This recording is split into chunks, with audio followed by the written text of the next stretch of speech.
Your name. Having my coffee. Okay, welcome everybody. And what daf are we up to? What daf is this? That's Ayin Zayin Amud Beis. Ayin Zayin Amud Beis. We started the mission yesterday. It talks about Mamzerim and the Sinim. And today it wasn't going to talk about the Sinim. We didn't talk about that too much. The first sugi was just about it was one sugi about a Mamzeris, that a Mamzeris would be mutter after 10 generations. And the Gemara says it's not relevant because they don't live so long. That was unless they are known. But if there would be a known family for the 11th generation, I don't know if that such a thing exists nowadays either. But that theoretically says that the Gemara says that'll be mutter. I don't see anybody arguing on it. And that was the sugi yesterday. The Gemara now goes into what Nesinim is. There's going to be a long Agada to now. What is the issue of Nesinim? The Gemara starts here. Amar Rav Chana bar Ada. This is on Amud Beis. Ayin Zayin Amud Beis. I got the wrong page. Ayin Tes Amud Beis. Okay. Yes. Ayin Tes Amud Beis. Yeah. Amar Rav Chana bar Ada. I see. That was talk about the Nesinim. So the word Nesinim is not in the Tanakh as much as Givonim. And the reason why they call them Nesinim is from the word by name Yehoshua. Yehoshua placed them. And also by David it says the same word of Nasan. So they were given. The word Nesinim is they were given. The Muslims talk about Moshe also, but the word Nesinim you find by I think you find it only by Yeshua and by David. And what does that mean? Everyone knows the story in the beginning of Yeshua when they came. Am Yisrael came. So this tribe, Givonim from Chivi, they were scared and they fooled Am Yisrael, and they came as if they were from far away, and they made a treaty and they fooled the elders of Am Yisrael. And when they found out, they didn't, even though it was a mistake, they could have said this whole thing was a mistake, but the Moshe say it was a chil Hashem if they would have done that, and therefore they kept loyalty to them, even though they were fooled. But the fact that they did fool them, so it says that Yeshua made them to be water carriers and wood choppers, servants to either Am Yisrael or to the Beis Hamikdash. And here it talks about that you're not allowed to marry them. And the Gemara is going to talk about why you're not allowed to marry them. What does that have to do with marrying them? So here starts the Gemara. Rav Chana bar Ada. And the Nesinim doesn't. They were the Shiva Amim. Shiva Amim and the Pasha says that we're talking about with the Magai. We're talking about that even if they're Magai, still you're not allowed to marry them. They have the same thing as a Mamzer with their Bonan, but you're not allowed to marry them, and that's what we're talking about. But the trick was with the Geras, wasn't it? What was the trick? The treaty. They made a treaty. They made a treaty with Am Yisrael that we should be an ally, and that's what happened afterwards when the rest of the nations found out what is this with NATO. So this happened over here that the other nations, they wanted to fight against the Givonim because they showed weakness. They gave in to Am Yisrael, so they came against an Am Yisrael, and then they called Am Yisrael, please help us. You're our ally. You're responsible for us now. So Yeshua came, and in fact, they made a big. That was one of the big victories against nations. But here it says that we're not allowed to marry them. And what happened afterwards? So what was the trick? That when they made a treaty, that they said we're from a faraway nation, and make a treaty with us. That's the story of Yeshua. That sounds good. They did a treaty, and we fought, and they won. We belong to them. But the fact that they it says right away, the fact that they tricked us into making a treaty, that it says Yeshua made them to be servants. Because they really weren't the allies. Right. They weren't really eligible to be allies with us. Well, they weren't eligible. Because they were from the seven nations. They pretended that they were from far away. And that's what it was. Okay, but anyway, the more here talks made them water carriers and wood choppers and left them as that. That's what it says in Yeshua. Right. And by David, it talks about another issue which is going to be brought down today. And it says here that David is the one who made that they should, it is also to marry them. It's also to marry them. And the Pashas is going to be even after they were Megaya, they converted, but from the seven nations that we're not allowed to marry them. So the Gemara goes, Amar Rav Chanan bar Ada. Nesinim David Gazalim. David was goes around them that you should not to marry them. Shnei Vayikra Melech LaGibonim. Vayom Alehem Bagibonim Lo B'Bnei Yisrael Hema. The pasuk says over there the king called the Gibonim. We'll see soon why he called them. The more going to be another story. It's a story in the Tanakh, but the Gemara is going to bring it down. A story in the Sefer Shmuel. And when it says that he spoke to them, so the pasuk says the Gibonim are not from Bnei Yisrael. That's part of the pasuk. Bagibonim Lo B'Bnei Yisrael Hema. And that the Gemara is that they're not eligible to be part of Am Yisrael. We're not allowed to marry. They're not allowed to marry. We're not allowed to marry with them. which means what it says here, like to have the same thing as a mamzer. There'll be people that are allowed to marry, like mamzerim unasinim utam lo, they can marry a mamzer, they can marry yours probably, but they're not. I think, but the Gemara is actually this pasuk. The simple pshat of the pasuk says that they're not from original Jewish origin, but the Gemara is mentioning that they're not allowed to. Not only they weren't historically, but they're not allowed to marry with Am Yisrael. And now the Gemara says why? Why did David make this gezer? My time ago, why did David make this decree upon them not to marry?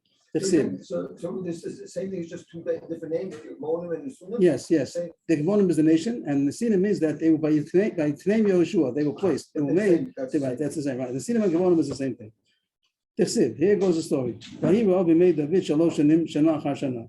That's the pasuk. There was a hunger in the days of David 3 years in a row, 3 consecutive years. There was a hunger. And the Gemara sticks in. Now that was the pasuk. Now goes what the Gemara says about it. Shana b'shon amalem shema over the avodah zarah yesh b'chem. T'chsiv avalatem alom achirim b'shtach v'isem la'am v'tzar asher shemayim v'lo yamator. Why was there no rain? There was a drought for 3 years. So the first year of the drought, David was investigating what Aveira did we do? Maybe avodah zarah, because you find avodah zarah, that's the reason why there would be no rain. Like it says, we say in Kriyishma every day that if you serve foreign gods and bow down to them, so then Hashem is going to hold back the heavens. There shouldn't be rain. So if there's a drought, maybe it's because we're doing avodah zarah. But they investigated. There's no avodah zarah in Am Yisrael. Shnia, the second year, Amalem Shema Ovia Aveira yesh b'chem. Maybe there's Aveira of znus. That's also a reason that might cause a drought. T'chsiv vayimanu revivim umalkosh lo haya umetzach ishazono hayalach.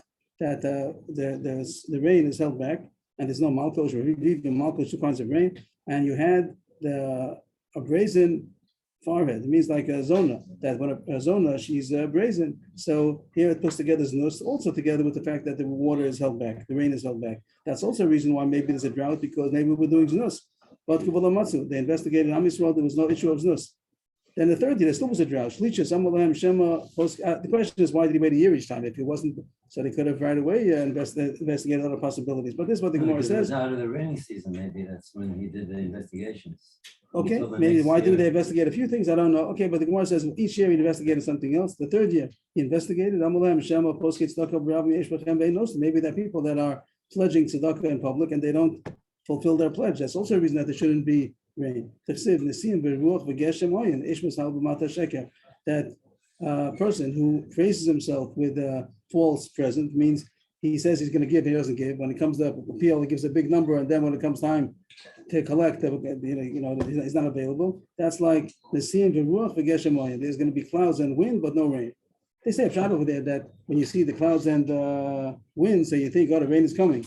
Even he pledges, and then it doesn't come. So, but the connected meat is going to be that there's going to be no rain. So that's also a possibility why there's a drought, and maybe that's the reason why Hashem is punishing us. Also, they investigated, they didn't find 3 possible reasons. David investigated, they still didn't find. Omar, so David HaMelech said, "Ein adava toli alabi." It must be something that I have to check into. Omar, something in the government and the royalty. Miyad vayivakish David. This is also the pasuk over here. Vayivakish David es pnei Hashem. This is the first we just started one pasuk over there that said that there was a famine for 3 years. Vayiva be made David shalosh shanim shana achar shana. Now we dash in vayivakish David es pnei Hashem. David asked Hashem, "Mahi." That's the pasuk. Vayivakish David es pnei Hashem. Mahi. What did he do? How did he ask Hashem? He asked, they were betumim. Why is there a famine? How do you see that by Vakish Shabbat Pnei Hashem means betumim? Amar Belazar answered Pnei Pnei Gzer Shabbat link of Pnei. Here it says Ksifacha Vakish Shabbat is Pnei Hashem. Ksifasa B'Shabbat B'Mishpat Tovim L'Pnei Hashem. So that's Gzer Shabbat to show that Pnei Hashem means betumim. The pasuk continues that Hashem now told David why there was a drought. That's the pasuk that Hashem answered him. The reason why there's a drought, they will highlight that. Because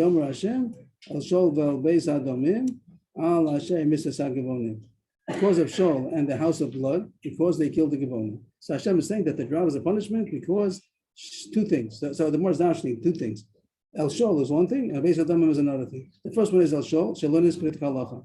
Because Shaul was not eulogized properly when Shaul died, there wasn't a proper eulogy for him. Even though it's very interesting because there's a huge eulogy for David, for Shaul over there. David has a whole kina about it. But the Masa wasn't enough. That Am Yisrael should have done more to eulogize Shaul after he was killed. He was killed in battle by the Philistines. So that's one reason why it's a drought, because the honor of Shaul. The second one is because the house of blood, because Shaul killed the Gibeonim. So two things. One thing is the honor of Shaul, because he was not eulogized properly. The other one is because Shaul did something wrong, that he killed the Gibeonim. And that Gemara says, where do you see they killed the Gibeonim? The Radak, the Pashut Pshat, the Radak says it could be that he killed the Gibeonim. He killed the Gibeonim because They were enemies, no? what? Were they enemies or not enemies? The Gibeonites? We know the Gibeonim are the people we started before about Yeshua, times of the Gibeonim, and here it says they killed the Gibeonim. We don't find in the Tanakh it says a story that he killed the Gibeonim. It doesn't say that. But the Radak says the Fipshut. Though here it says that he killed the Gibeonim, maybe because they had originally fooled Am Yisrael or other reasons. But here it says that he killed the Gibeonim, and Hashem said because Shaul killed the Gibeonim, that's why there's a drought for 3 years. The Gemara wants to know where he say he killed the Gibeonim. The Gemara says that he didn't actually kill the Gibeonim. The Yechin Masinu B'Shol Shem B'Sagabonim doesn't say any place, but indirectly he caused the death of the Gibeonim. Elam Yitok Shahorg Novi Arkonim Shayim Maspikim Lehem Ayim Amazon Ma'ala Lavakasav Kilu Haragan, because they were servants in the Mishkan. No, and Shaul did kill the city of Novi Arkonim because of a story with Achimelech, and indirectly he caused them a loss of Parnasa, because they used to have water and food. They would serve in the Beis Mikdash and they would get some kind of salary, and because of that, indirectly their Parnasa was and maybe they died because of it. That's what it seems to say. So that's a taina against Shaul, the fact, and now Am Yisrael is held responsible for it, the fact that they indirectly caused the Gibeonim to be killed. It sounds like the Nob was the main city of Kahuna. It was not. Nob was where the Mishkan. I'm not sure what you're asking. Nob was the place where the Mishkan was. That's where the Mishkan was. I'm not sure what. The Gemara has a side point over here that's interesting. That on one hand, Hashem is demanding the honor of Shaul, that he wasn't eulogized. At the same time, there's a time against Shaul. One is in the honor of Shaul. That's the Gemara's kasha. It's like a side point. Katava el Shaul shalomishpat kalacha v'katava el Hashem es esagabonim. At the same time, Hashem is demanding the honor of Shaul, that he wasn't eulogized properly, and at the same time, there's a time against him. Like if there's a time against him, so then don't talk about his honor. So the Gemara said, no, it's not a contradiction. And yes, Hashem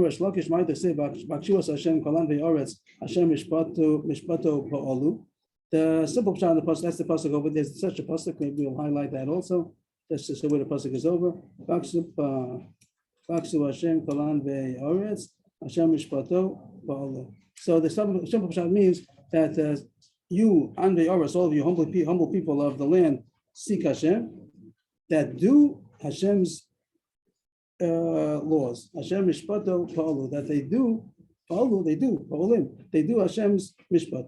But the Gemara darshans on these words, these last words, Hashem mishpato shem pa'olo. That pa'olo means like his good deeds. Hashem mishpato, even when you're coming to judge somebody for the bad things that he did, but over there Hashem doesn't say, okay, now we're just saying bad things about him. No, in the place where Hashem is judging somebody, also Hashem also brings up the good things about him. So here, even though Shaul was being punished, and Am Yisrael was being punished because of that Avera that Shaul did, that he killed a bad thing, but at the same time, Shaul was still great and he deserved to be eulogized better. And it's not a contradiction that it says both things at the same time. But that was the problem. So now David knew why there was a drought. The drought for 3 years was because there was a taina, because they didn't eulogize Shaul, and because Shaul had killed the Gibeonim. Amar David. So David said it's too late to eulogize Shaul now. Shaul nafku it's not the derech, it's not derech, it's not covered even to eulogize somebody after 12 months. And it's already 12 months that Shaul has died. Rashi says it was much more. Rashi says it was close to 30 years, but it means that they only eulogize during the first year. You don't eulogize after, maybe on the yard side or something. I don't know, but now that's the custom nowadays. But really, there's no issue of a hesped after the first year. So we can't fix that up. But the Nesinim, that we still could fix up. Let's call them Nesinim. The Nesinim is the Gibeonim, and if we could get them to forgive us, because there's a time against Am Yisrael because they killed the Gibeonim. Nikrinu v'nefaisinu. Let's call them and appease them. So that's why he says, "Vayikra melech l'Gibeonim." That's the pasuk now. Again, here comes the pasuk, "Vayikra melech l'Gibeonim, vayomar aleihem ma'aseh lachem uvameh chaper v'ochu esnachel Hashem." What can I do that I can atone and you should bless the land of Hashem? That there should be the drought should be over because Hashem told us that's because of you. We did something wrong to you. We wronged you. So how could we appease you? Even though they did something wrong to them. I'm not following. And the Gibeonim, or we're talking about the No, we're talking about that Shaul was responsible. He shouldn't have killed them. It says Shaul, Maybe why Shaul killed them? That's the history. But now Shaul was wrong for killing them. How did he kill them? Like Gemara said before, he killed them. They Not were that he still killed wrong them. for what they did. Fine, that's the old story. That's a different But here it says that, and that Yeshua made them to be slaves, and the Gemara is going that the way that Shaul affected them was because by killing indirectly they were affected and they have a complaint. So he's asking from Mechila. He's asking, what can we do to appease you? This is all the pasuk. And that's the line of the pasuk. It still goes. Here it goes. It's a long pasuk. All this is the pasuk.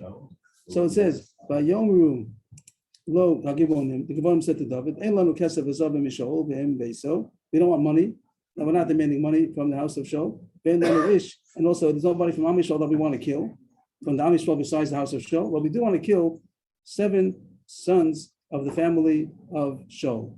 We want to have 7 sons from his descendants, and we're going to hang them up. That's what they asked for. From the sons of Shaul. And with fire, we tried to appease them, but they didn't accept. Who We'll hang them up. And that's the end of the pasuk. And then the Gemara says, we tried to appease them, but they didn't become appeased. They didn't accept appeasement. They just wanted to kill 7 descendants of Shaul. Omar. So doesn't mean we gave over people. Nefais means he tried to appease them. Not by giving over. No, he tried to appease them with money, silver, whatever. He tried to appease them. Didn't work. They didn't accept the appeals. Omar and David saw that this is not Jews. These are not Jews. You see the bid. He couldn't kill them. You see that Hashem is saying that they had a taina. Hashem, by making a drought, means usually we wouldn't give up people to be killed. But the fact that Hashem is saying that there's a taina and Am Yisrael did wrong, and the goyim here, the goyim were the Jews that they were gerim, but they were gerim, but there still was a taina against them.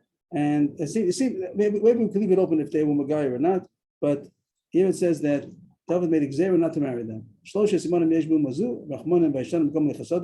Gemara, everybody knows that David says that the nature of the Jewish people is that they have these 3 characteristics. They're compassionate, they're shameful means that they're shameful they're shamed, embarrassed when they do something wrong. I guess that's what the busha means. And gom lechas, maybe busha is more than that. We have to leave talk about it one day. Now we're talking about Rahmanim and gom lechasadim, and it brings psukim for each one of them. Then the Gemara goes on a tangent to bring psukim for each one, and the point is going to be, and these people don't have it. Since they don't have it, so David said we don't want to intermarry with them. The Gemara brings psukim for each one of these points. We're focusing on Rahmanim. This is drushes because the Pashup Shat, this is not the Pashup Shat, but the way the Gemara is mentioning that Hashem says, I'm going to give you Rachamim and Hashem will give you Rachamim. But the Gemara is mentioning that Am Yisrael has Rachamim. What's the last word? And he will increase. He'll compassion, he'll increase you. That's the pasuk. And the drash is going to be that Hashem made the youth have the characteristic of compassion. The second thing, Midah Am Yisrael is by Shanim Tasiv, that Hashem's fear is upon your faces means when you see on somebody's face, when you see that, you see when he's embarrassed, when he's ashamed, you can see it on his face. And that's a good midah. It's a good midah to be, what's the word, bashful. And it means, of course, in the right way. There's a wrong way, there's a right way, but there's a right way. A person's supposed to feel his lowliness. And there's a third characteristic of Gomli Chasadim, that Avraham Avinu, he commanded his household after him.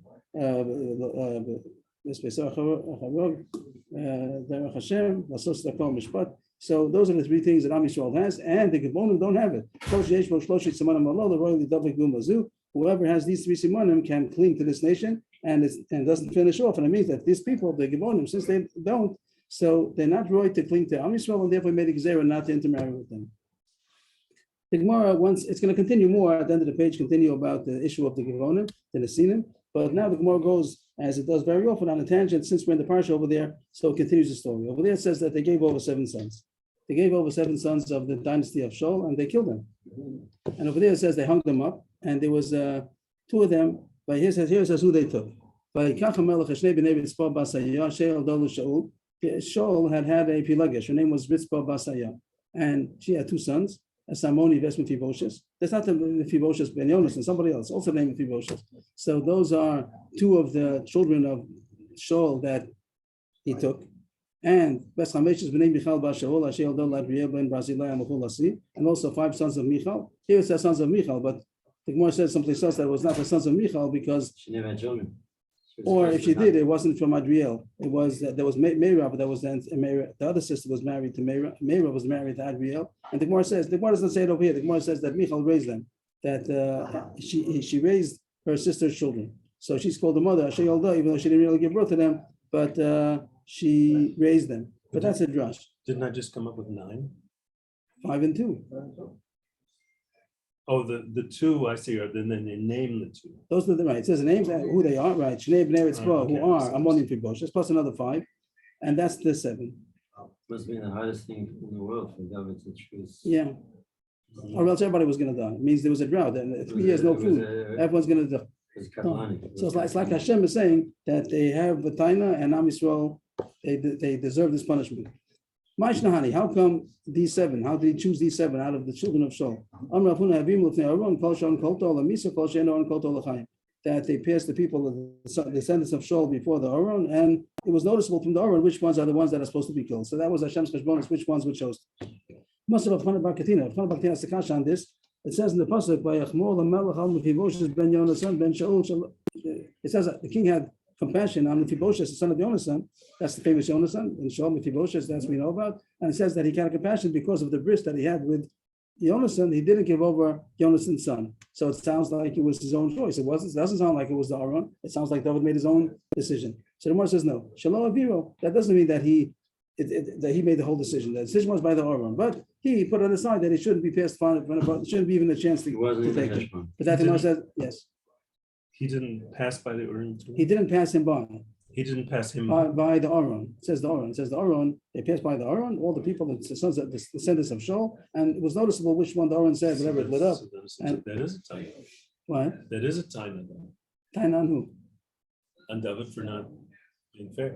That's the one kasha. The chimas upon yesh b'dover. That's David is interfering. If Hashem is going to decide who, so how come he taking away? Allah sheviru b'kolto b'kashal rachmim b'kolto. That he did pass him by, and he was chosen as one of the sons, people who should be killed. And then David asked Rachamim, and he saved him. He asked Hashem to exclude him. But the Gemara is like that. He says also, but that's also going to be interfering. If Hashem chose him, so then don't make it feel nafka for him. That's what the Gemara comes out, that Hashem, that David, that he shouldn't be chosen. He's allowed to. He's allowed to do before it happens. He's allowed to daven that he shouldn't be chosen. Oh, so he wasn't chosen then. He wasn't chosen, right? He wasn't chosen. Passed by, and he didn't. He did pass him by, but he wasn't chosen. And the reason why I wasn't chosen because David especially for him. Otherwise, he would have. He would have been chosen, but he wasn't. So there were 7 sons, descendants of Shaul that were picked by the Aaron that were killed by the Givonim. The Moshe Kasha, how could the descendants die? They didn't kill. Shaul killed, and it wasn't these people that killed. So why should they die for the sin that somebody else did? But still, that and etc. And you have to need etc. also, that the sons don't die for the sins of the parents. So how come these descendants are dying for the sins of the fathers? Doesn't say it the Not the opposite. fathers. It continues. There's both. Doesn't the fathers? Oh, and then it continues the other way. Right. too. One Yeah, in thank you. all of us. But it's not only the fathers, it's the whole generation that are going to die. Men, women, and children, and everybody. That's not the question. What's the kasha? I'm not hearing. Then Why should why these 7 children dying for the sins of the fathers? They didn't do it. It says by only by Otzim Aslam Asebi. Then Amar Rabbi Chia by Abba Rabbi Yochanan Mutav Shetayaka Osachas Min Hatorah Ba'al Yischal Hashem Shemayim B'Pesya. That really it wasn't with the regular Gedorim. It was because there would have been a Chil Hashem. What a Chil Hashem. Chil Hashem is the disaster. That it would have been a Chil Hashem. The fact that Am Yisrael didn't treat the Givonim properly, that's caused the Chil Hashem, and therefore this was an exception. Tayaka Osman Torah, I mean, it wasn't the regular law of the Torah doesn't go that the children should die for the sins of their parents. But here it was the Chil Hashem, that the nation saw that Am Yisrael made a treaty, and then they didn't act properly to that nation. Whatever that Gemara said, because David Shaul killed the Novi Kohanim and they didn't have Parnasa, so that the fact that they indirectly suffered and they should have been taken care of better, so that was a Chil Hashem, and therefore there was a punishment, and therefore it goes against the regular rules. And not that they deserved it, it was a Chil Hashem, so it was out of the regular measures. The Gemara continues to say the story over there. Wants to bring us another point, and it says that was like the end of that point. But then the Gemara continues. It says over there that after they hung them up, so it says that they kept them hanging for the whole summer. ותיקח מצפה בעשיה, אססק ותטה עולה על עצור מתחילת קציר עד ניתח מים עליהם מן השמיים. ולא נשנא עוף השמיים לנוח עליהם יומם וחייס השדה לילה. All that is the pasuk. I don't know. I made a parentheses over it. That was a mistake. I should not have closed the parentheses. Okay. So this is still on the side issue that it says that Mitzvah Basaya, which we said she was the mother of two of the sons who were killed. So she took sackcloth and she put it over there by a boulder, and she stayed over there the whole summer season from the Katsir, which is by Nisan probably until like 6 months. And she stayed over there, and they kept them hanging for 6 months. And she's made sure that no birds of prey and no animals should eat the corpses of the 7 that were left hanging. The Gemara says, why did they keep them hanging? Well, you're not supposed to leave it over even overnight. And here they left them hanging for 6 months. Another exception to the rule. Before it was in order to avoid a Chil Hashem. Here it was in order to make a Kiddush Hashem. That there should be a Kiddush Hashem in public. The fact that they left them hanging means they made a big punishment for them. Why was this? Why was it? How did it cause a big Kiddush Hashem? And the Gemara explains what the Kiddush Hashem was. People passed by for 6 months. Anybody they saw 7 of the royal family that were hanging. And everyone said, what is it all about? Not even Shalelu, why are they hanging? And everyone said the story that these are from the royal family. What did they deserve to be hung? That they literally means they stretched out their hand, means that they acted not properly. They stuck out their hands, means that they attacked them. There wasn't that much an attack. It means that they indirectly stopped their parnasa and they didn't give them enough sustenance. And Gerim grew. The word Gerim is Gerim. Grew means like drag. It means like Pasha Gerim, that they just came dragged into Am Yisrael. And because of that, the royal family was killed. Amru, and people started saying, all the passers-by said, what kind of nation is that? There's no nation that's fitting to be part of than the Jewish nation. That this is what they do to even the princes, even the royal family. So then plain people, how would you say the plain people? How do you say the opposite of royalty? The opposite of royalty is the commoners. Thank you. The commoners surely are going to be held responsible in this nation when they do bad to people. And that's how they treat the Gerim. So that's how they treat the Jews themselves. So that made a big Kiddush Hashem. The fact that they made such a big punishment and they left it public for many months, that was a big Kiddush Hashem that people saw how Am Yisrael is makbid. And the Gemara says that is makbid on taking care of people. The fact that they made a treaty and they wasn't kept now, even though the whole thing was a trick. Kept to our standard. Right, and that caused a big Kiddush Hashem. 150,000 Gerim came on. During this period that they made this big Kiddush Hashem, it caused 150,000 more converts to come. Over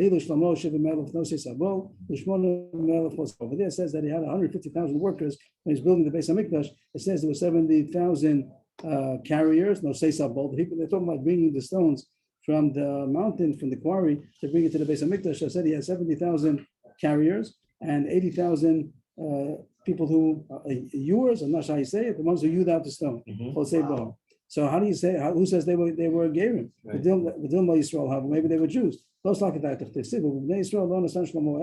pasuk says that he didn't make them to be of those workers. It wasn't from the Jews, so it must have been from the Gerim. So you see, they have 150,000 more Gerim. Maybe that they actually says they were just hired. Maybe they were hired workers. Maybe it doesn't mean that they became Gerim. So that wouldn't be enough of a proof. So the Gemara brings a different pasuk, which is in Divrei Hayamim. The first pasuk was in Malachim. That wasn't enough of a proof. But now the Gemara brings a proof from Divrei Hayamim over there. It does say, "Bnei Yisrael lo vayispor Shlomo kol anashim hagerim b'asher be'eretz Yisrael." It says over there that they were Gerim. Vayimtzu me'ah b'chamishim elef. He found 150,000 and he made them. V'yas mehem shivim elef sabol v'shmonim elef chasei bo. Over there it says explicitly that these 70,000 and 80,000, altogether 150,000. It says that he found Gerim, Asher Be'eretz Yisrael. So that's a proof that they were Gerim. And the Gemara says that how come they became Gerim? Because of this big Kiddush Hashem. So that's the end of the Gemara. Here could be the end. Here could be the closed parentheses over here. All that was Agav. Once it said, where do we start the parentheses? From Mitzvah Basaya. That's the part where it started. just to show that there was a side subject. Until here, was just because we mentioned the subject, so we elaborated on it. Now we go back to the main issue. The main issue was who made the Gezerah on the Nesinim. We said it was David because of this issue that they were achzorim, they were cruel, and therefore he said it's not right that they should intermarry with Am Yisrael, and from then on they became the Nesinim, and they're not allowed to marry. The Gemara Sakasha, when the Nesinim, I did it bad again. I'm sorry, I'm not noticing what I did. This is the one. This is the close.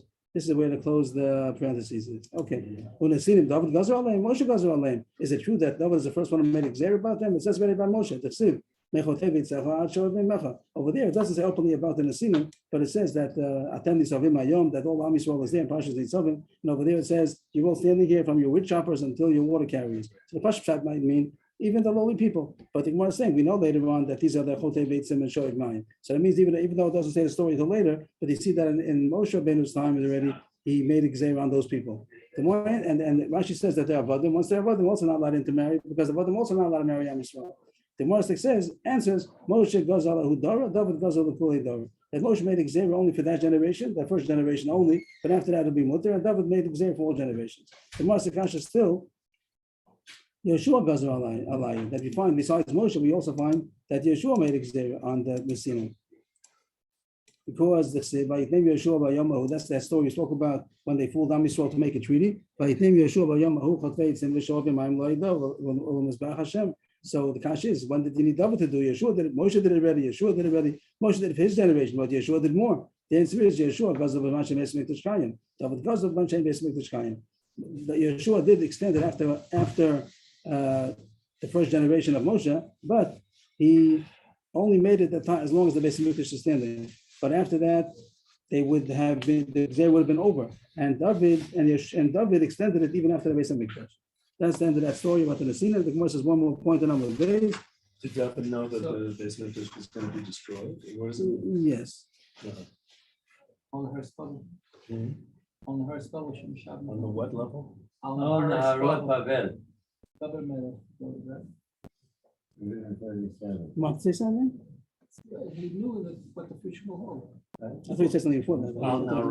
Sorry, If we know who the senior is, can we use him as a water carrier, as a slave? The question will be if you're allowed to marry. That'd be the question. If you're allowed to marry. So we don't know who's who nowadays. Nowadays we don't know who. The Harut means all the seven Amim. It doesn't only mean that nation of Givon. The word puts it all together with the Zayin Amim. And the Zayin Amim, we don't know who they are. The same way we don't know who's called the Mitzri Amoni. We don't know who the Zayin Amim are either. How do we accept it? Because you go to Rove. But the Rove is not from these nations. There are certain nations we have problems with, but the Rove is Mutter. Called the Parish, Meguba Parish. The Gemara says now, a small point. He made Rebbe Bikshul Lati in the Sinim. They wanted to remated in the Sinim in the days of Rebbe. There's Rebbe Nasi. Right.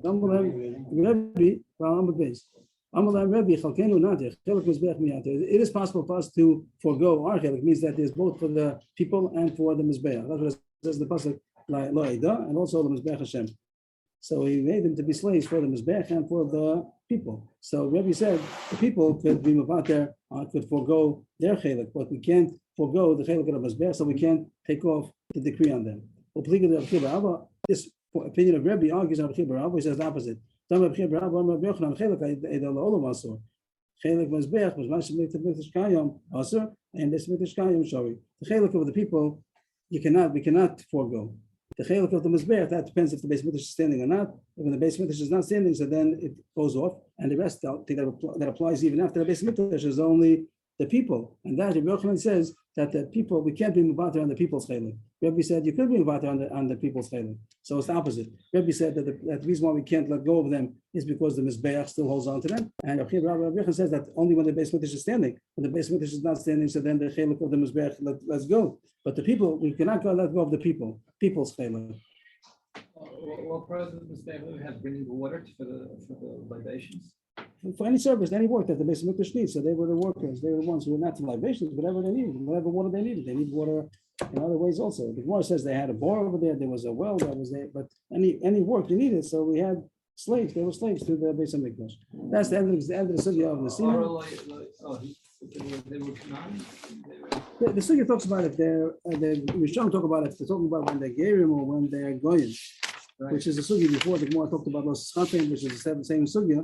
We spoke about the nation Los Chatim before the Gemara came out in the Rovas Maskana that it's the one after the Gerim, because the whole issue of chasnas of marriage doesn't apply to a goy. But in the sugya it comes out that the Rishonim argue if that's halacha brings down. Let's have the issue of the halacha over here that when they're goyim, they're also midaraisa to marry. Means that it's not so simple that it's also to marry a guy. It's very surprising that the rice could be a smutter to marry a guy. What's going to be? The kids are going to be goyim, but with the rice could be there's no issa to marry a guy. It's very. I never was able to understand this, digest it as you say. But I spoke to Rabbanim, the Rabbi, so that's what it says. Then with the rice, it could be that it's smutter to take a goyish wife, and the kids are going to be goyim. But there's no issa to rice to marry a goyish woman. That's really what? And vice versa. For a woman, I don't know. To No, marry, no, then she's going to be gone. I'm thinking out loud. And she's going to be gone. She'll be gone with. I don't know. But it seems as though it's the right. The question is only is the Rabbanan, right? Except for the Zayin Amim. Zayin Amim, that's what we're talking about. So here it says the Gevu son when they're going the 7 nations. That it says you're not allowed to marry. I'm just thinking out loud. No, it's in clear. I don't know. No, nafkamina would be. I think what I want to have to see even also yichud goy is also nowadays everything's also. No, But the question is the only rights thing of to be the lining up, someone that needs a nurse. So then it would better be to have a Jewish nurse than a Jewish nurse. I don't know. Is that good? Well, That's not getting married, I understand. It's less of a problem. It's not called their chiva, so it's mutter anyway. So that's I don't know if it's I don't know. And if they just point out that halacha, if the 7 nations were Megaya, according to Rambam and Rashi, it's mutter midaraisa, and the Yisum Alim Rabbanan, according to Ben Tam, it was midaraisa, and according to Ramban, the first generation was also midaraisa, and after that it's only Rabbanan. When the Megaya means there's 2 issues. One is when the 7 nations when they're going for sure it's also midaraisa. And even though other goyim might not be with the rights that the 7 nations are, and after they were Gaia, is there is to marry a ger from the 7 nations. So it's also Mirabanan at least. That's what Agumor, whenever it says Nesinim, it's talking about Mirabanan. It could be the first generation was the Raisa, some all that the Isra is the Raisa. So I don't have all the details in front of me to be able to juggle the Sugya, but this is the Sugya of the Nesinim, and we're talking about if they're goyim, then surely it's also with the Raisa, and if they're Magaya, then they're also at least Mirabanan. And that's whenever we say Mamzer and Nasin, that's what we're talking. This is the sugya. This is the sugya where it talks about what a Nasin is, and from the Kivonim, and because of this Gemara that they were Achzarim, so they made it should be Aser. And it seems that even Yeshua and Moshe and Yeshua also, who goes around them not to marry, that would have only been for the first generation or during the Beis Hamikdash, and David made it forever that they should be Aser, unless we're Matir over here, and here it says that we're not Matir, you don't have the whole Eidah being Matir, so it's still remains intact, but we don't know who the Nasinim are, we don't have them. So it's only it's only theoretical. What is Rebbe's reasoning? How come we could be matir our own? What he said leheter. We would be. Why would we want to change it? Rashi says that has to do Why with would we want to hefker. change it? Why would we want to? It could be that I thought that you said that from the time of David. they made the gzera. they So made how it come? So what does it mean to be matir? Right. So the question is, why did he want to matir it, and how could he matir it? Which one do you mean to ask? What did the Gemara say? You said in the They Torah. wanted to be matir, but they weren't able to because of a technical reason, because the chiluk Well, was he bad. wanted to, but But he didn't. He says we can't. He says Amalei said they wanted to. But he told Amar Yahem, Rebbe said to them, we can't. We only can be matir our chiluk because they're slaves to us, but we can't be matir the slavery to the mizbeah. That's Okay, not ours. So what did they want? So why did they want? That's Why do they want? I don't know. Why do they want to change it? But the Mefarshim ask, how were they able to? The Allah is not allowed to go. What's the word? Not go allowed against to. the Gezerah? Right, to nullify. You can't nullify Can't Gezerah nullify that a bigger Gezerah, doesn't Gezerah. make. So here they said that the point is because if it has to do with mominus, it has to do with money. So we could disown. We're allowed to disown. The Avmi Mafke doesn't have to. It has to do with the monetary ownership, so that we could do. It's not changing the Gezerah. Just saying that they're meant to be slaves to us, and we give up our ownership. That we could do. But not changing the Gezerah. We're changing the ownership. That we're allowed to do. But it says we can't take away the chiluk of the mizbeach, so they still remain slaves. So it's theoretical because we don't know who they are. If when Mashiach's going to come, we're going to know who the Zionamim, if they're going to be descendants of those 7 nations, they probably will be. I guess I don't know if they're going to be descendants of the seven nations. So then there'll be also maybe the Raisa, maybe the Rabbana to intermarry with the regular Jews. And the Mishnah said, Mamzer wouldn't have seen him, that it is mutter for a Mamzer and an Asin to marry each other. The son's going to be, children will be Mamzerim. That's the end of the sugya. Next sugya, everybody's well with this? Just one point, Rabbi Amalek also, it's not a son, we don't know who, we have Simonim, but we don't know who Amalek is today, that we should be kind of the mitzvah because If we can't kill, because we don't know that he's an Amalek. We don't know if he's an Amalek. If you would know theoretically who an Amalek is, then we'd be mitzvah to kill him. Amar Rabbi Yoshua, going to a sugya called about a saurus. A saurus means somebody that's sterile, and now we're going a little bit into yevamos, a little bit back into yevamos. So we know the purpose of yibum is in order to have a child that should be al shem machiv, and if the woman or the brother are not able to have children, so then the there should be no mitzvah. Also, if the one who died is not able to have children, so then he wouldn't have had children anyway. So the Pashas, we start off saying that there's no mitzvah of yibum if the dead brother is not able to have children, and if the live brother is not able to have children. So the Mishnah starts. I heard two contradictory statements that I don't know how to reconcile. I heard that a saurus, if he's the one who do yibum, if he's the brother, he's the live brother, so he does do chalitza, even though he can't have children, he's sterile, he can't have children. So you think that there's no mitzvah at all? No, he does have to do chalitza. And also chalitza lishto means that if he died, the saurus died, so there is chalitza to his wife, even though he couldn't have had children anyway. So that's a chiddush. And the other, I heard the opposite, that a saurus lo cholis v'lo chalitza lishto, almost the exact opposite, that if his brother died, the saurus does not do chalitza, because anyway he can't have children, so there's no mitzvah at all. And if he died, so there's no chalitza to his wife because he wouldn't have had children anyway. So there's a contradiction between two statements that I heard. One says yes, one says no. I don't know how to reconcile this contradiction. I'm Rabbi Kiva Farish. I could reconcile it. I can reconcile one yes, one no. And he's going to say the difference between someone who was sterile from birth and someone who became sterile afterwards. And the Gemara calls the Mishnah calls that a Swiss Adam. I'm saying Rashi that a Swiss Adam means that happened afterwards.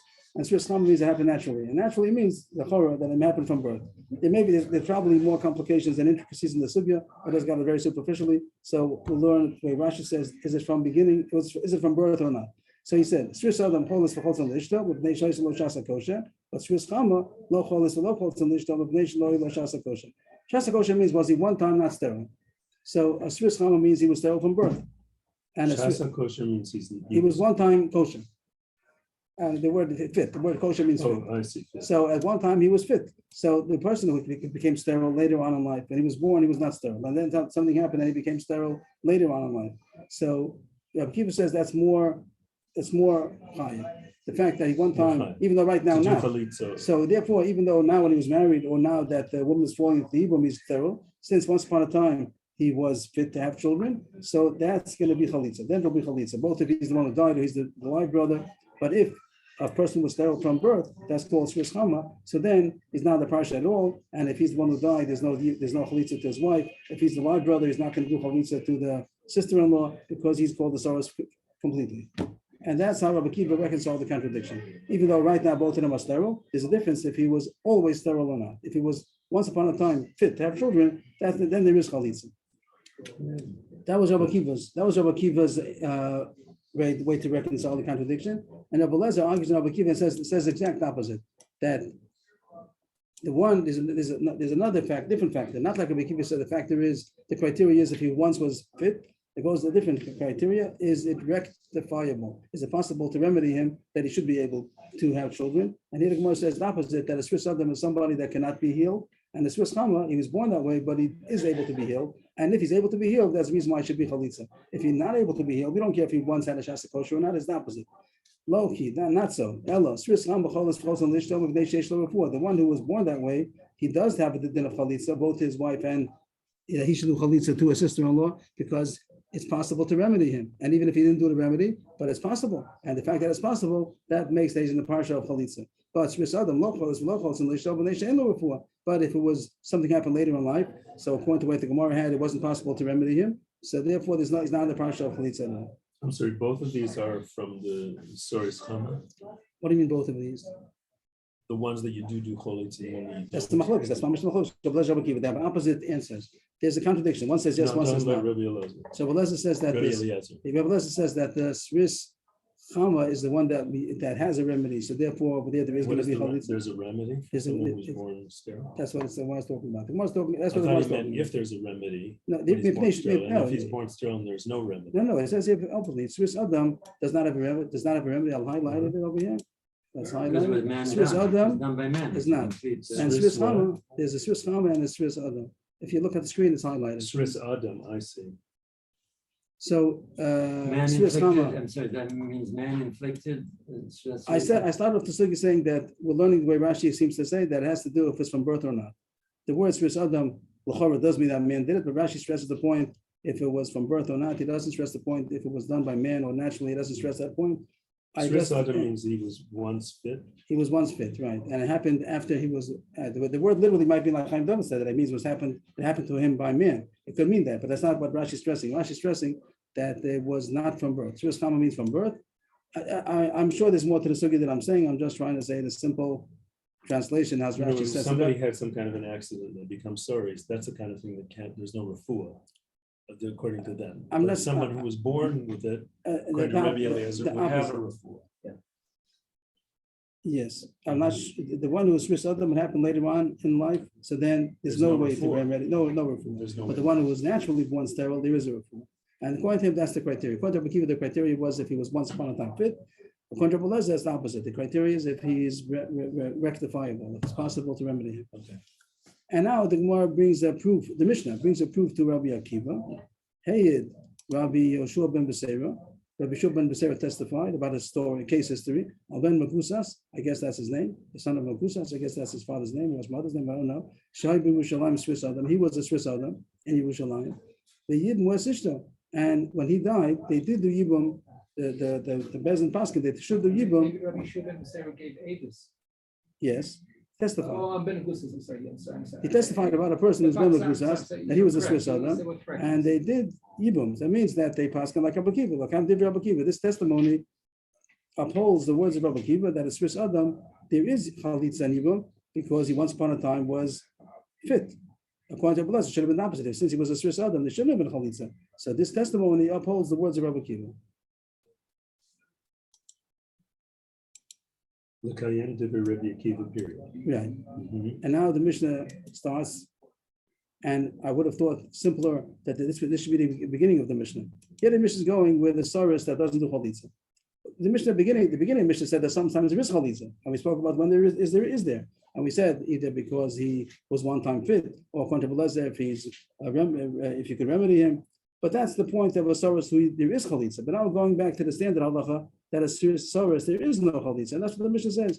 A Saras lacholas v'lo miyabem, v'chein islandess lacholeses lo musabemes, that there is no din of a Chalitza by a Saras. Again, we'll go back to the beginning of the Mishnah, who we're talking about. But everybody holds there is a Saras that is not fit, either because he never was fit or because he's not rectifiable. But there's a Saras that doesn't do Yibum or Chalitza, there's nothing. And an islandess is the woman, the widow. If she's an islandess and she's not able to have children, so there's no purpose in Yibum because anyway she can have children. What if they did do Chalitza?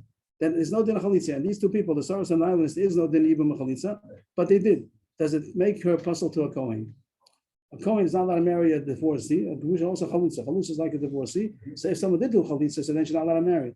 Let's say these two cases where there was no such din to do Yibum and Chalitza, and they did it anyway. Does it make a puzzle to a Kohen? Anybody have an opinion? Yeah, it should be, Why? because they still make, They acted out the Chalitza, but it was nothing. It was a joke. Since there is no din to do Chalitza, even though they did the act of Chalitza, they went through the motions, but it wasn't really Chalitza. If a regular woman who's not, somebody will do Chalitza, and there's not a regular sister-in-law of someone, let's say, who has children, if they did Chalitza, there's no din Yibum at all. So the Chalitza is a joke. That's what the Mishnah is going to say, that it doesn't make a puzzle tikuna. Asaris shechalas levimdo. The Saras who did get Chalitza to his sister-in-law, even though there's no such din to do it. So the din is lo pasla. He doesn't pasla to Tikun. She's not called a Chalutza because the act of Chalitza was not real. But how about Ba'ala? If he had relations with her, pasla, because that's a sister-in-law out the mitzvah of Yibum. There's no mitzvah of Yibum, and he had relations with her, so he had relations with his brother's sister. That's Mamshchait Karas. So that's a Bia Psula, and she becomes pasla Tikuna, not because of a divorce, but because of a Bia Psula. That's a bilas nus because she had relations with a brother's sister without the din of Yibum. And the same thing was the opposite case, the islandess. If there's an islandess, we say there's no din on an island. The woman's an islandess. She's sterile. So it's not possible for her to have children. So there's no din even. And no din chalitza. And what if they did do it? They did chalitza. Does it make her puzzle? Also not, because the whole thing was a joke. One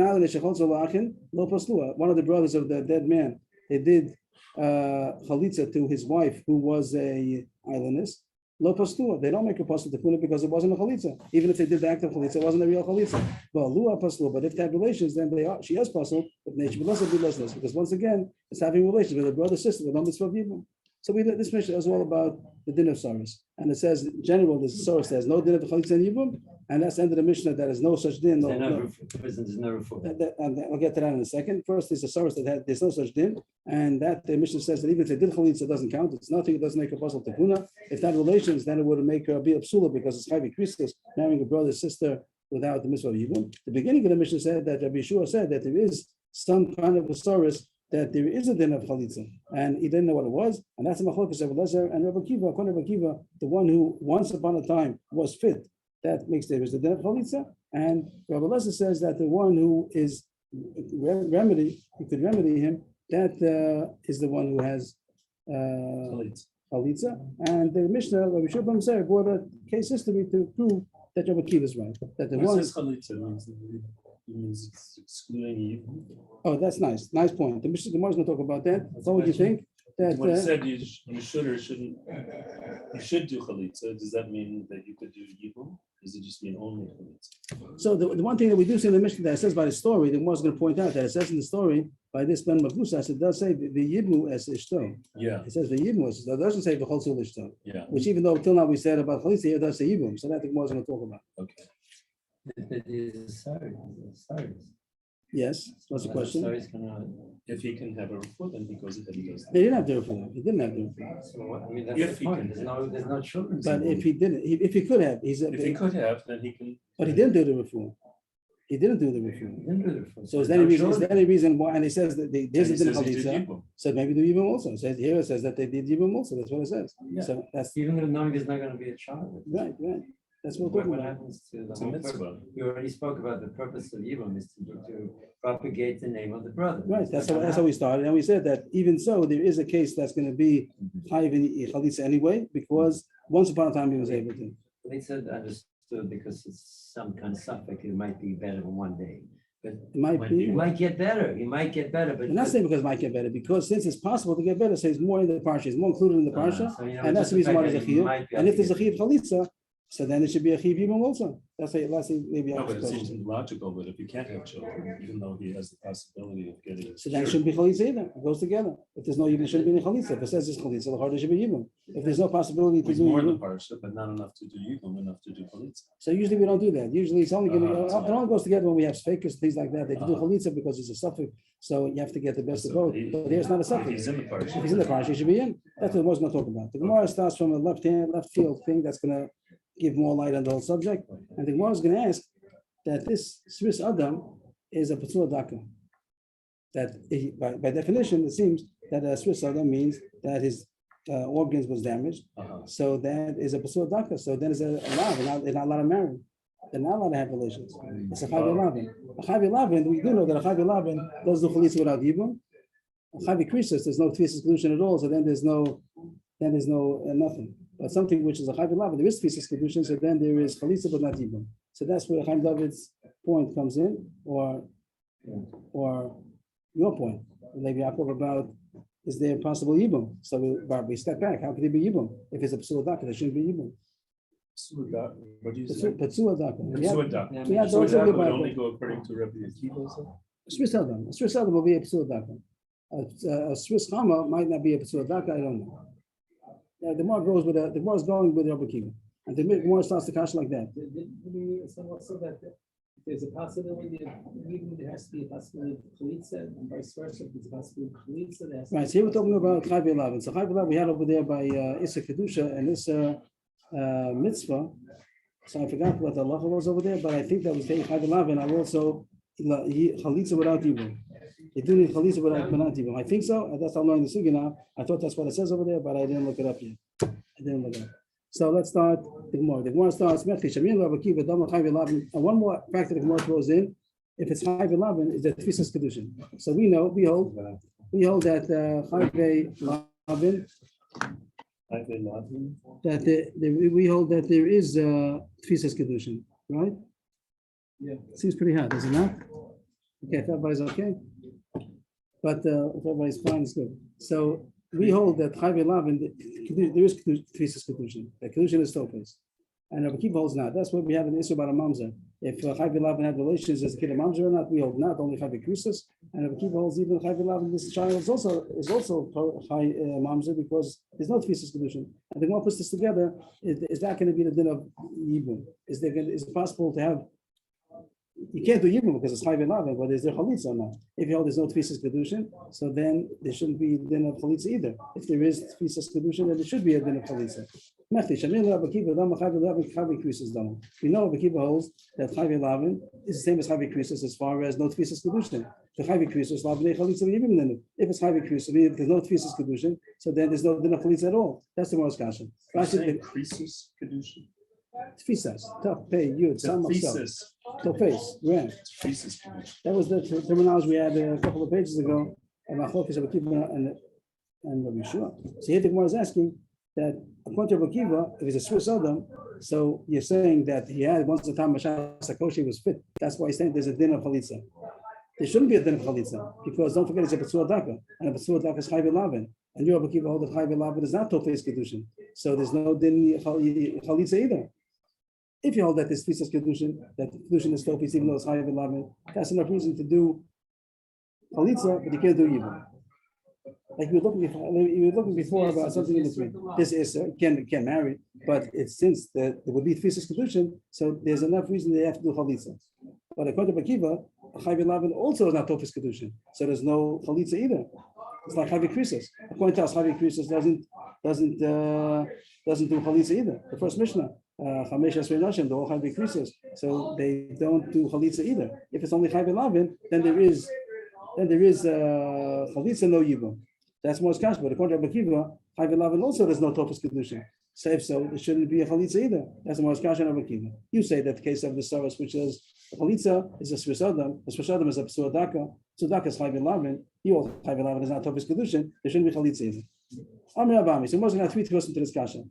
First thing, and the Moshe is going to knock off each one. First starts teres number 1, knocks it off, teres number 2, knocks it off, to the bottom of the page is teres number 3. Amir Abami, that the case we're talking about is that the Saris, who's the live brother, he's gonna the woman who's falling to him happens to be a Gioris. His brother, it was a regular person, and he married a Gioris, that's fine. And now the brother died, and the Gioris is falling to him. There is no issue for Psua Daka to marry a Gioris.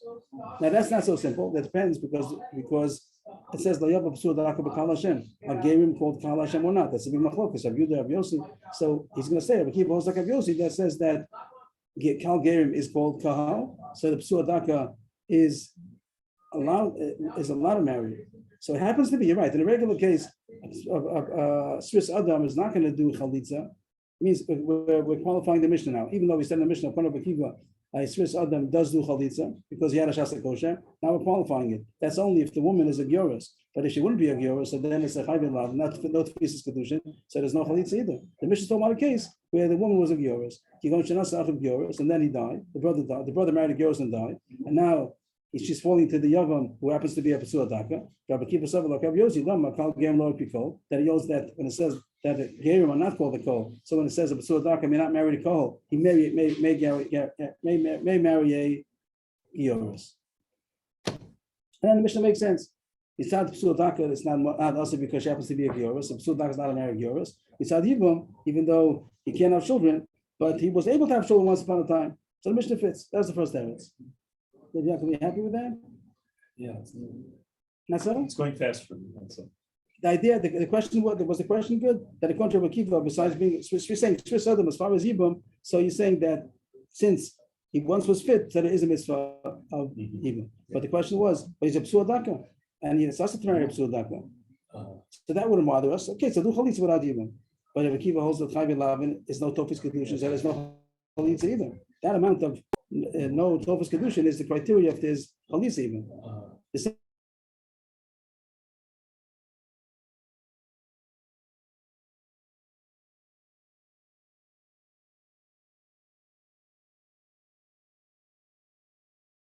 no issue. What's the case? She was a Gioris. The Gemara doesn't like that. The Yochi Yibum Inami Miyabim. This was Yaakov's other question. So do Yibum. The Gemara says yes, you could do Yibum. Yeah, Enechanami.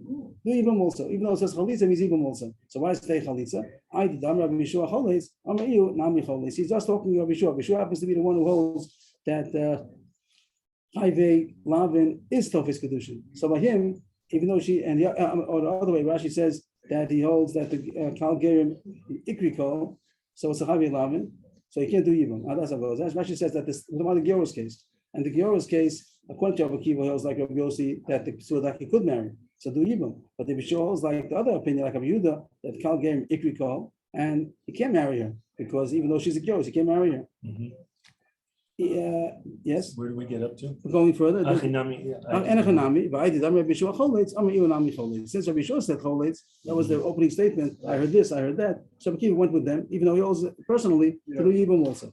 Take a nami the Tani Hey, and the real proof, which we mentioned in the Mishnah. Take a nami the Tani Hey, Rabbi Yeshua B'Misrael again. Magusa Shabi Yerushalayim Saris Adam the Yimu Esishto. Look, I'm the Rabbi Akiva. The Mishnah says in the story over there that there was even Yibum. So you see that there was Yibum also. Mashmam Minas going to Rabbi Akiva that there's a Gioris and a Psudaka could marry Gioris, and even though it says Choles, it means Yibum also. They want us to count. It's good. Everybody's good. Just when you took that Chayim Lam, if it's typhus or not, it's an old question, but does the assay of Yevamos Yavoyaleh, the assay Beichel Loisas?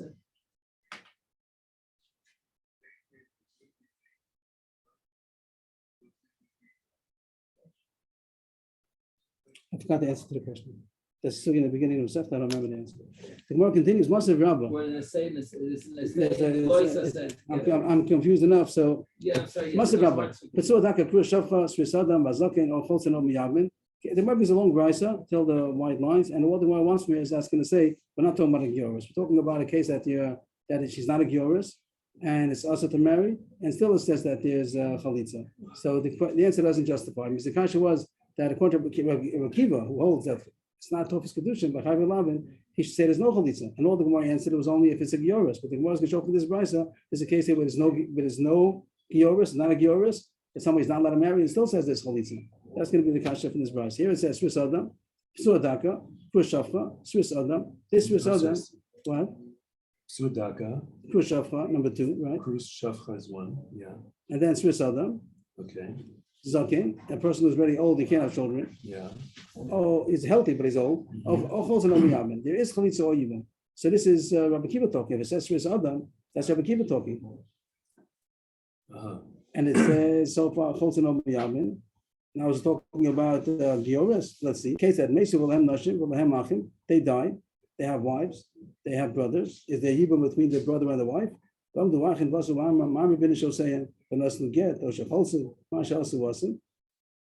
things we know. We know about Maimer and Get and Chalitza and Yibum. So it says that it works because he says there is a chiyuv of Chalitza and Yibum, like Rabbi Akiva says in the Mishnah that Swiss Adam, since once upon a time they were kosher, they were fit.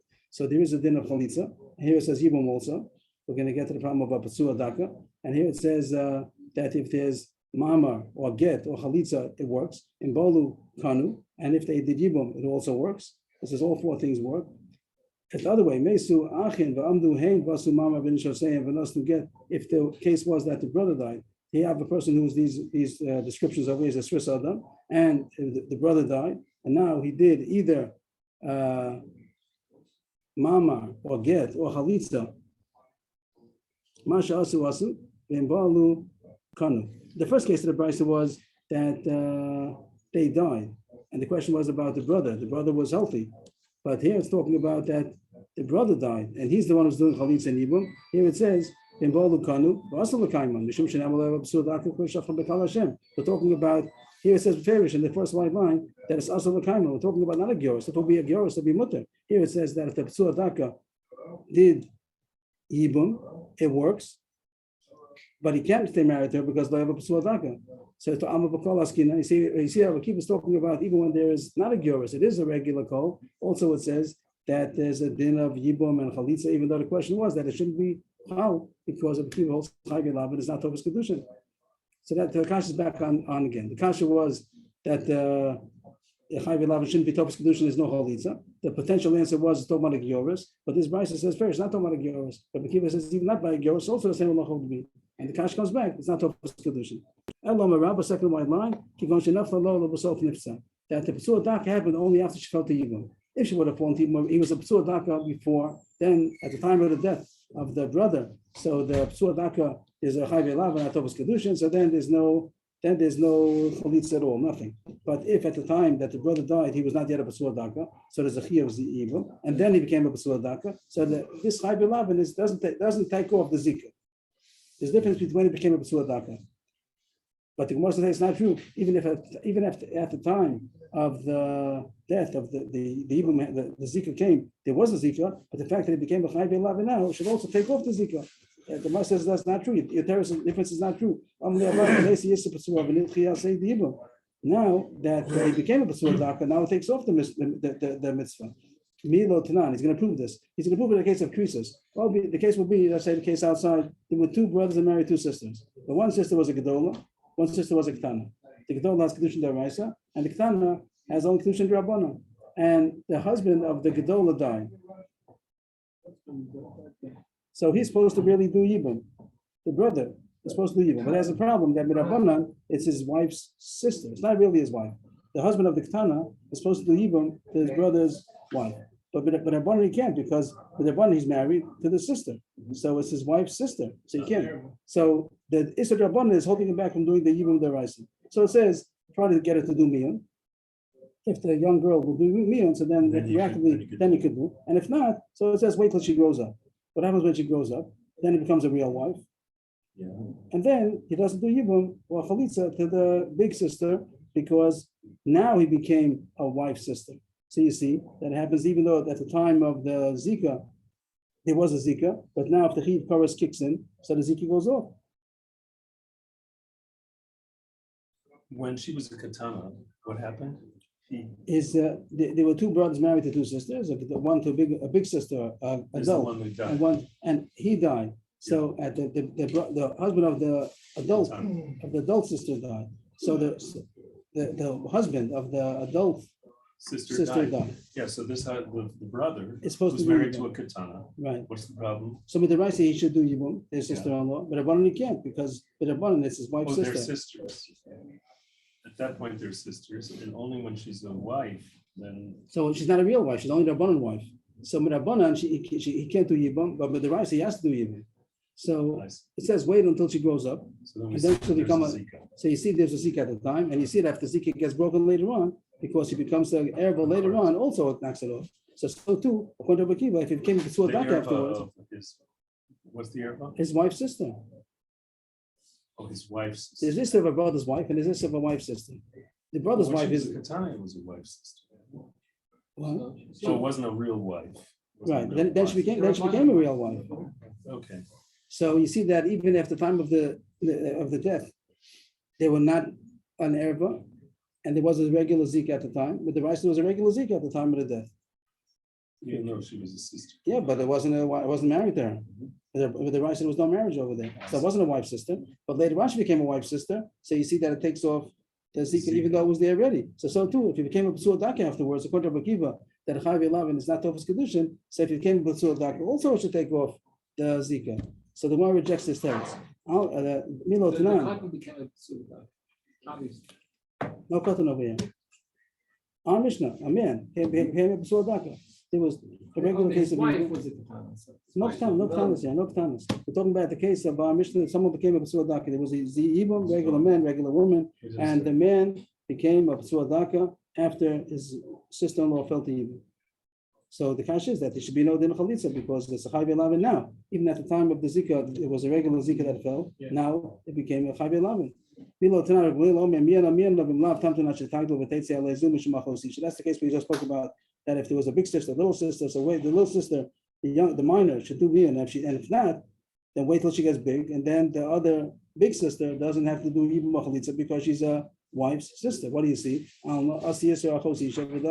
That the Isser of a wife's sister comes in and kicks in and takes off the Zika that was there already. So to if he became a B'sur Daka after the Zika, also should take off the Yibum. El Amar Rav Yosef, third and final terrace. Haitana Hachtana the Beir Rav Akiva, he the Amar Machai V'Lavin the She'er, heavy mamzer, Machai V'Lavin grady loving mamzer. That Rav Akiva said that Chai V'Lavin is not Topos Kedushin, but not everybody says that it's a blanket statement. Some say it depends what kind of Chai V'Lavin. There's Chai V'Lavin the She'er, and there's Chai V'Lavin that's not She'er. Chai V'Lavin the She'er means relative, means that some Chai V'Lavin has to do with the relationship. How, because the relationship, the Chai V'Lavin stops it. But there's some Chai V'Lavin that has nothing to do with She'er. So this Rabbi Kiva says Chai V'Lavin is not Topos Kedushin. He says Dafke if it's a relation, Dafke if it's a relative that's Chai V'Lavin, then it's not Topos Kedushin. But this case of a Psul Dak has nothing to do with relatives. The Issa to marry a Psul Dak is not because they're related. There's just Issa. So Rabbi Kiva agrees over there that it is Topos Kedushin.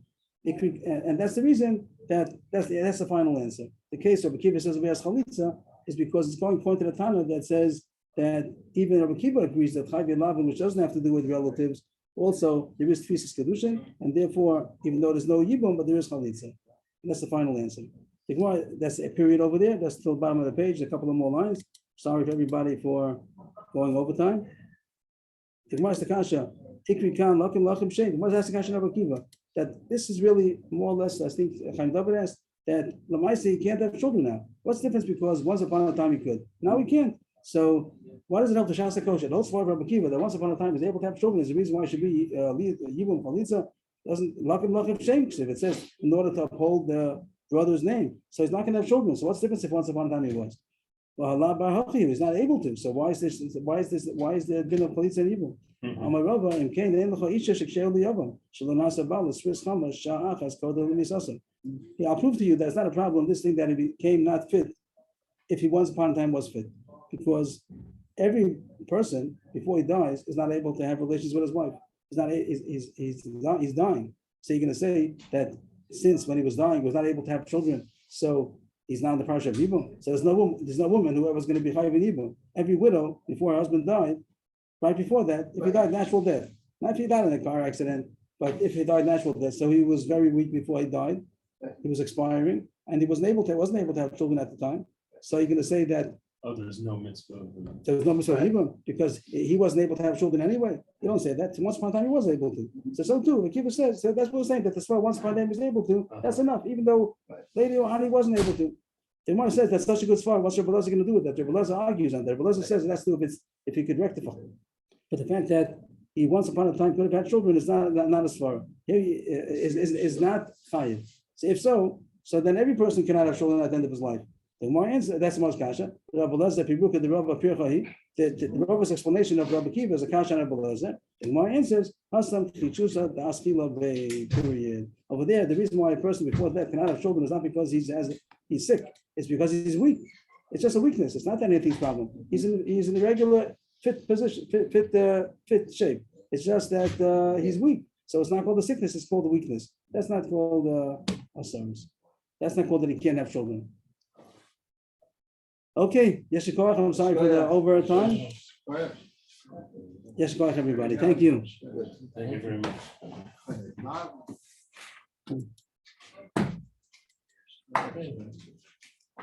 Yeshikoach. Thank you. Thank you.